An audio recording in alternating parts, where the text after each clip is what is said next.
দীর্ঘ 17 বছরের একটি অগণতান্ত্রিক সরকারের নিপীড়ন, নির্যাতন, লুটপাট, সীমাহীন দুর্নীতি, দেশের টাকা পাচার সহ অসংখ্য অপরাধী শেখ হাসিনা সরকার আজকে বাংলাদেশের ছাত্র সমাজ এই মহা দুর্নীতিবাজ সরকারকে উৎখাত করবার জন্য যে আত্মত্যাগ করেছে, সাইদ, মুগ্ধ, আয়মান, নাম না জানা অসংখ্য মেধাবী ছাত্রদেরকে হত্যা করে ক্ষমতায় টিকে থাকতে চেয়েছে। আজকে বাংলাদেশের মানুষ, আজকের ছাত্র সমাজ তাদেরকে উৎখাত করতে সক্ষম হয়েছে। আমরা তারুণ্যের এই বিজয়কে ধরে রাখতে চাই, তারুণ্যের এই বিজয়কে বাংলাদেশের মানুষের কল্যাণে পরিচালিত করতে চাই।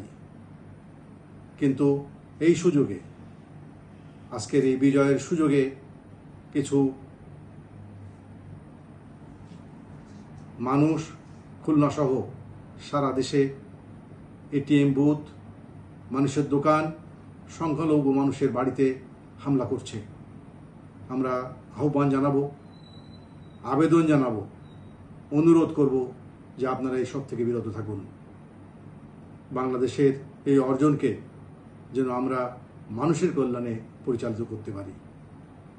আজকে যে লুটপাট, সীমাহীন লুটপাটের বিরুদ্ধে মানুষের ক্ষোভ, সেই ক্ষোভের বহিঃপ্রকাশ সরকারের পালিয়ে যাওয়া, দাম্ভিকতার সাথে গত কয়েকদিন আগেই যিনি বলেছিলেন, আমি শেখ হাসিনা, আমি শেখ মুজিবের মেয়ে, আমি পালিয়ে যাই না, তিনি পালিয়ে যেতে বাধ্য হয়েছেন বাংলাদেশের মানুষের এই দুর্বিষহ দুঃশাসনের বিরুদ্ধে লড়াইয়ের তোপে।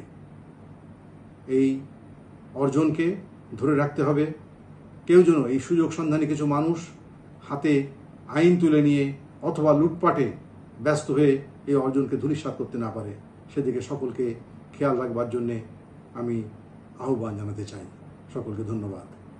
বাংলাদেশ জিন্দাবাদ, বাংলাদেশ জাতীয়তাবাদী দল জিন্দাবাদ, শহীদ জিয়া অমর হোক, দেশ নেত্রী বেগম খালেদা জিন্দাবাদ, তারুণ্যের অহংকার তারেক রহমান জিন্দাবাদ।